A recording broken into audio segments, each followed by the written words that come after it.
बच्चों समझ में आ रहा है पाठ?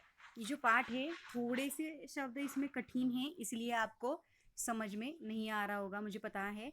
लेकिन बार बार मैं रिपीट कर रही हूँ, बार बार मैं दोहरा रही हूँ, ताकि आपको समझ में आ जाए कि लेसन, ये पाठ किस बारे में है और ये हमें कौन सी सीख पाठ दे रहा है। समझ में आ गया?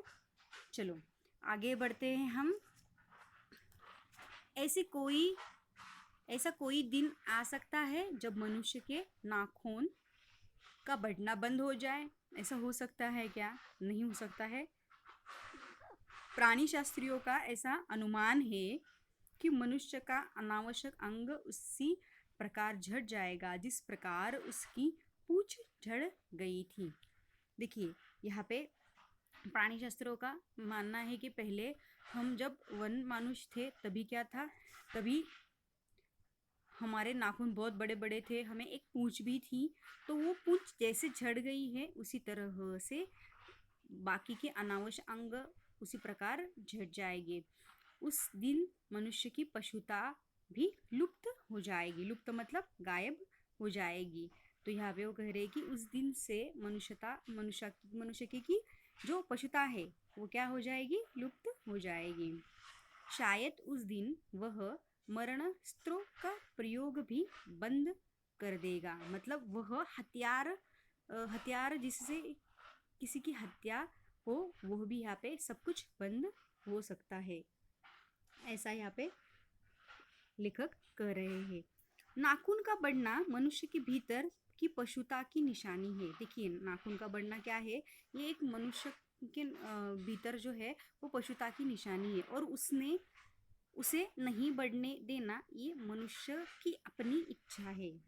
देखिए ये हमारे अंग का ही एक जो अंग है वो बढ़ रहा है, ये पशुता की निशानी है मनुष्य का, लेकिन उसे बढ़ने कौन नहीं दे रहा है? मनुष्य अपनी इच्छा से उसे बढ़ने नहीं दे रहा है। अपना आदर्श वो यहाँ पे बता रहा है।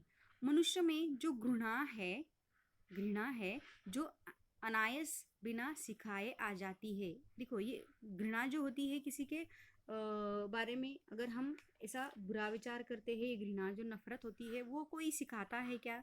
नहीं, वो तो क्या होती है, अपने आप ही आ जाती है। वह पशुता का उद्योग है। उद्योतक मतलब प्रतीक है। तो ये क्या है? पशुत्व का प्रतीक है।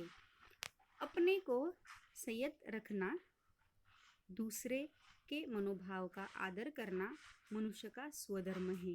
देखिए अपने को संयत रखना और दूसरे के मनोभावों का आदर करना, ये क्या है? मनुष्य का स्वधर्म माना गया है।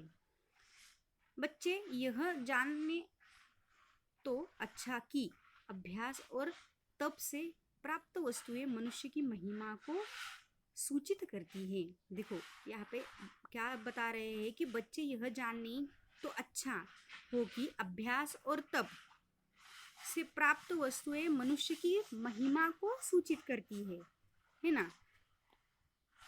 और मनुष्य की चरितार्थ प्रेम में है, मैत्री में है, त्याग में है, अपने को सबके मंगल के लिए निशेष भाव से देने में है। मनुष्य की चरितार्थ किस में है? प्रेम में है, मैत्री में है, त्याग में है, अपने को सबके मंगल के लिए निशेष भाव से दे देने में है। नाखूनों का बढ़ना मनुष्य की उस अंध सहजता वृत्ति का परिणाम है जो उसके जीवन में सफलता ले आना चाहता है। क्या देखिए क्या बताया गया है कि नाखूनों का बढ़ना मनुष्य की उस अंध सहजता वृत्ति का परिणाम है जो उसके जीवन में सफलता ले आना चाहती है। उसको काट देना उसे स्वनिर्धारित मतलब अपने निश्चय से आत्मबंधन का सफल है, जो उसे चरितार्थ की ओर ले जाती है। नाखून बढ़ते हैं तो बड़े, मनुष्य उन्हें बढ़ने नहीं देगा। कुछ चरितार्थ का मतलब है कुछ बात बताना, मतलब जैसे कि यहाँ पे बताया गया कि नाखून बढ़ते हैं तो बड़े, मनुष्य उन्हें बढ़ने ही नहीं देगा। समझ में आ गया बच्चों पाठ? हमारा पाठ यहाँ पे पूरा खत्म हो गया है। मैं आपको फिर से वापस यहाँ पे दोहराती हूँ ताकि आपको समझ में आ जाए कि हमने पाठ में क्या सीखा है। मुझे पता है थोड़ा सा समझने में आपको दिक्कत हो रही है क्योंकि पाठ में बहुत सारे नए नए शब्द है और उन नए शब्दों की वजह से आपको समझ में नहीं आ रहा है ना। तो मैं वापस आपको समझाती हूँ कि यहाँ पे जो एक गृहस्थ है, मानो लेखक मान लीजिए आप, या गृहस्थ है, उनकी बेटी ने उन्हें यहाँ पे सवाल किया। क्या सवाल किया? कि नाखून क्यों बढ़ते हैं। और वो नाखून क्यों बढ़ते हैं वो भी उन्हें पता नहीं था। वो भी सोचने लगे कि अरे सच में नाखून क्यों बढ़ते हैं, ऐसा कैसा सवाल मुझे पहले तो कहीं कभी नहीं हुआ था, लेकिन आज उनके बेटी ने उन्हें पूछा है। हर तीसरे दिन वो नाखून काटने पे भी बढ़ जाते हैं और उनको दंड के रूप में हम उन्हें काट भी देते हैं, वो दंड भी स्वीकार लेते हैं। लेकिन बहुत ही निर्लज्ज है, बेशर्म है कि वे वापस फिर से आ जाते हैं। फिर वो बताते हैं कि कुछ लाखों वर्ष पहले क्या था कि मनुष्य जब जंगली था, वन मानुष था, वन में रहता था, तभी नाखूनों की हमें बहुत ज़रूरत थी। तो उसकी जीवन रक्षा करने के लिए वो नाखून का उपयोग करते थे। मानो कि उनके ऊपर कुछ संकट आ जाए, नहीं तो कौन सी चीज़ें उन्हें जैसे कि ज़मीन में से मूलियाँ निकालनी हो, इस तरह के कुछ काम हो, तो वो अपने नाखूनों का उपयोग करते थे। नाखूनों के बाद उनका दांत भी यहाँ पे एक उपयोगी अंग था। उनका भी दूसरा यहाँ पे स्थान उन्होंने बताया। फिर धीरे धीरे वह अंग से बाहर की वस्तुओं का सहारा लेने लगे। मतलब धीरे धीरे उन्होंने बदलाव किया। देखो इतिहास में है ये, इतिहास धीरे धीरे बदल गया है, ये बात यहाँ पे वो बता रहे हैं कि फिर भी उन्होंने बदलाव किया। फिर वस्तुओं का सहारा लेने लगे वो। फिर उन्होंने हड्डियों के हथियार बनाए। हड्डियों के हथियार बना के मनुष्य धीरे धीरे आगे बढ़ने लगा। फिर आगे बढ़ते बढ़ते उसने क्या किया, कुछ धातुओं के हथियार बनाए। फिर धातुओं के हथियार बन के हमारा इतिहास जो है वो धीरे धीरे आगे बढ़ गया। फिर कभी कभी उनको फिर भी हैरानी होती थी कि मनुष्य को नाखून न काटने पर वो बच्चों को क्यों डांटते हैं, जबकि वो नाखून हम पहले इस्तेमाल क्यों करते थे, अपनी सुरक्षा के लिए इस्तेमाल करते थे। लेकिन अभी ऐसा है कि वो बच्चों को अब डांटते हैं कि नाखून क्यों नहीं काटते, वे रोज़ बढ़ते हैं। मुझे तो ऐसा लगता है कि मनुष्य जब नाखून को नहीं चाहता है, अभी उनको ऐसा लग रहा है कि मनुष्य अभी नाखून को नहीं चाहता है, फिर वो कह रहे कि ये हमारी पशुता की जितनी बार भी काट दो वह मरना ही नहीं चाहती, ये हमारी निशानी है। और वो आगे भी कह रहे हैं कि जब भी हम उन्हें काटते हैं तो फिर से आ जाते हैं, तो वह उसकी पशुता का प्रमाण है। उन्हें काटने की जो प्रवृत्ति है वह उसकी मनुष्यता की निशानी है। वह वापिस आते हैं तो वो पशुता का प्रमाण होता है, और वो उन्हें काटने की प्रवृत्ति है वह मनुष्यता की निशानी यहाँ पे है। फिर वो खुद को सवाल करते हैं कि सच में वो पूछते हैं कि क्यों नाखून बढ़ते हैं और मनुष्य किस ओर बढ़ रहा है। मानो कि वो काट रहा है तो फिर वो किस ओर बढ़ रहा है, पशुता की ओर या मनुष्यता की ओर।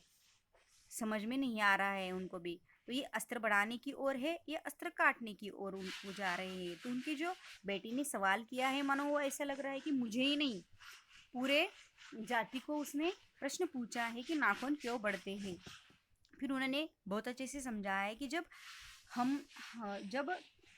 हमारे पास मतलब अपना राज था, और वो राज हम स्वभाव से हमें जो मिला था, तो हमारे नेताओं ने क्या किया था, विचारशील नागरिक सोचने लगे थे कि जैसे इस देश में सच्चे अर्थ में सुखी कैसा बन जाए, हमारी परंपरा, महिमा और संस्कार कैसे उज्जवल हो जाए।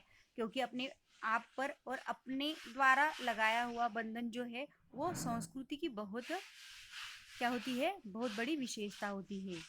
फिर मनुष्य पशु से किसी बात में भिन्न भी है। जैसे उन्होंने बताया है कि उसमें संयम है ना, दूसरे के सुख दुख के प्रति संवेदना है, श्रद्धा है, तप है, त्याग है। इसलिए मनुष्य झगड़े टंटे को अपना आदर्श नहीं मानते हैं। गुस्से में आकर कभी कभी चढ़ दौड़ वाले अविवेकी का बुरा भी समझते हैं।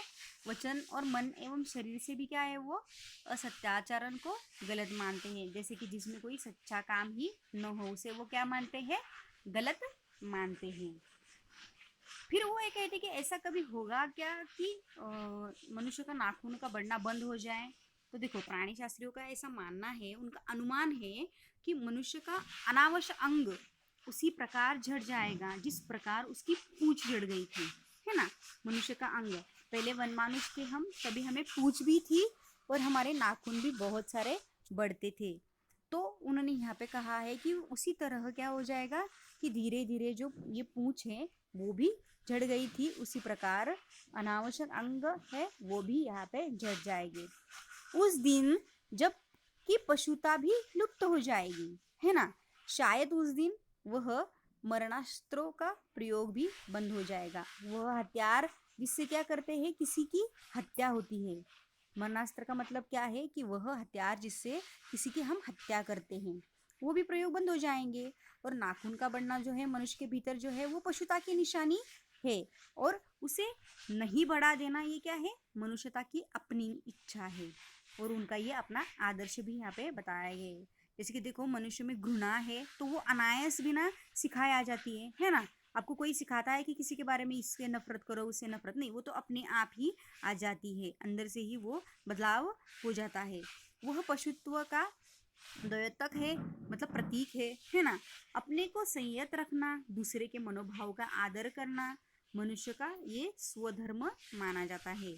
बच्चे यह जाने तो अच्छा होता है कि अभ्यास और तप से प्राप्त वस्तुएं मनुष्य की महिमा की सूचित करती है ना। और मनुष्य का चरितार्थ किसमें है, प्रेम में है, मैत्री में है, त्याग में है, अपने को सबसे मंगल के लिए विशेष भाव से देने में यहाँ पे है।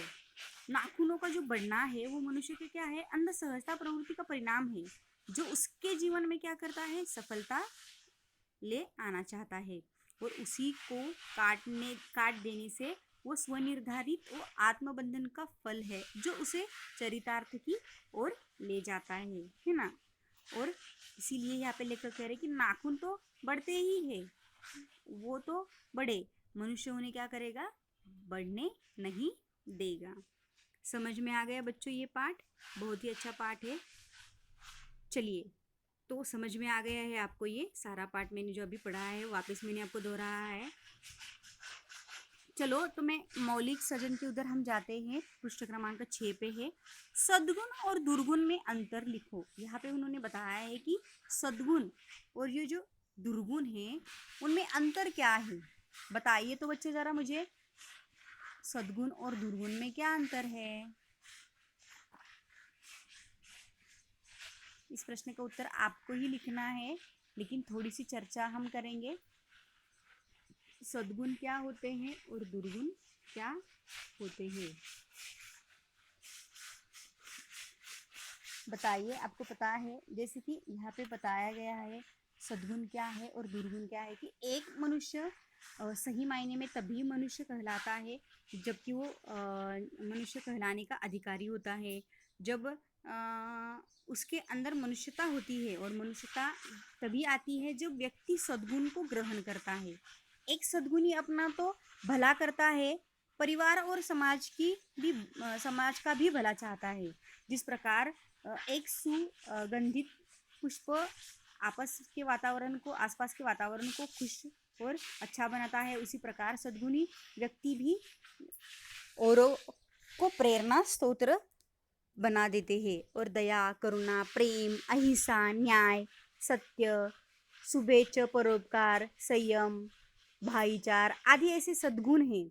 और क्रोध, घृणा, ईर्ष्या, स्वार्थ, अविश्वास, कठोरता, कृतज्ञता, ये क्या है, सर्व दुर्गुण यहाँ पे माने जाते हैं, जिन्हें किसी भी सभ्य समाज में पसंद नहीं किया जाता है। और दुर्गुणी का कोई सच्चा मित्र भी नहीं होता है। अगर कभी कोई साथ देता भी है तो केवल क्या करता है, स्वार्थवश होता है वो, और वो स्वार्थ सिद्ध वहाँ पे हो जाता है, दुर्गुण का साथ छोड़ देता है ना। अपने दुर्गुणों के कारण दुर्गुण अपना सर्वनाश कर देता है। इस तरह से आप ये प्रश्न का उत्तर यहाँ पे लिख सकते हैं। समझ में आ गया। ये मौलिक सृजन भी आपको करना है। उसके बाद है श्रवणीय देखो, मानवीय मूल्य वाले शब्द का चार्ट बनाओ। इन शब्दों में से किसी किसी एक शब्द से संबंधित कोई प्रसंग घटना सुनो और सुनाओ, है ना। यहाँ पे ये प्रश्न उन्होंने पूछा है, वो भी आपको लिखना है। आपको मैंने बताया था कि अगर वो आप QR कोड जो है वो यहाँ पे कर देंगे तो आपको पता चल जाएगा कि किस तरह से उसका उत्तर लिखा जाता है ना। आप इसका उत्तर भी लिख सकते हो, अंतर्जाल के माध्यम से आप लिख सकते हैं इसका उत्तर।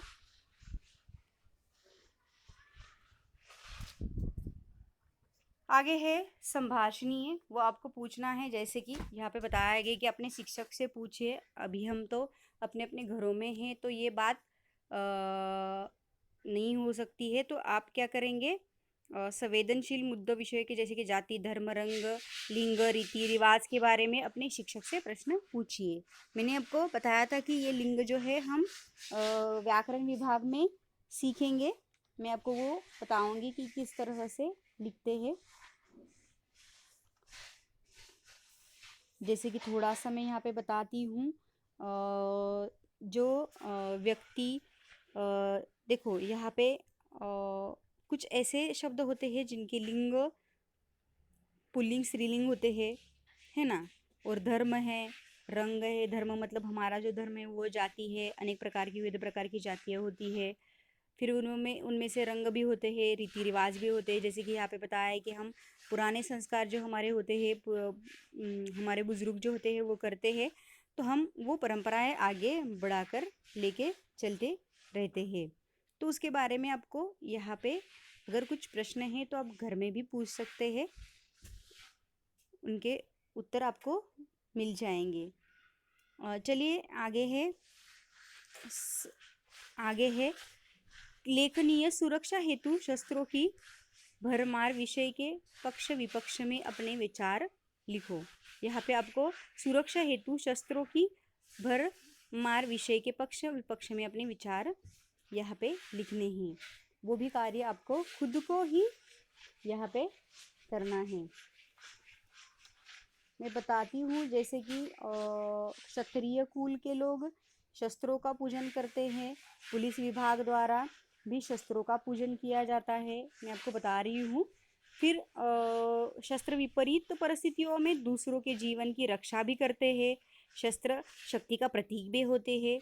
और विपक्षी में विचार करें तो शस्त्र विनाश का प्रतीक भी है। शस्त्र हिंसा का निर्माण करते हैं।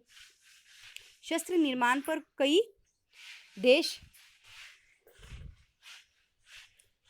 ढेर सारे रुपए खर्च करते हैं। शस्त्र निर्माण की होड़ देशों को अंधा भी बना देती है ना। इस तरह से आप ये लिख सकते हैं। आगे क्या है, पठनीय है। पाठ्य सामग्री और अन्य पठन सामग्री का द्रुतवाचन करके उनमें आए विचारों पर सपठीय चर्चा कीजिए। ये आपको घर में आपके करनी है, सपठीय चर्चा करनी है इसके ऊपर। आगे है स्वाध्याय, आपको स्वाध्याय पूरा करना है। स्वाध्याय पूरा यहाँ पे करना है, जैसे कि प्रवाह तालिका पूर्ण करनी है, प्रतीक लिखना है, उत्तर लिखने हैं, निम्न शब्दों के लिंग पहचान कर लिखने हैं आपको। कौन सा है पुल्लिंग शब्द, कौन सा है स्त्रीलिंग शब्द। फिर अर्थ के अनुसार वाक्य के प्रकार है वो भी आपको ढूंढकर लिखने हैं। किसी मौलिक मराठी विज्ञापन का हिंदी में अनुवाद करना है। फिर मैंने समझा भी लिखना है। और शरीर के विभिन्न अंगों से संबंधित मुहावरों का अर्थ सहित सूची बनानी है। ये सूची भी आप ही बनाओ, क्योंकि मैंने मुहावरे आपको सिखाए थे, उसमें से अंगों के बारे में जो भी मुहावरे आते हैं वो मैंने आपको बताए थे और उनके अर्थ बता के आपको बताया था कि आपको वाक्य में प्रयोग करना है। आपको स्वाध्याय पूरा करना है।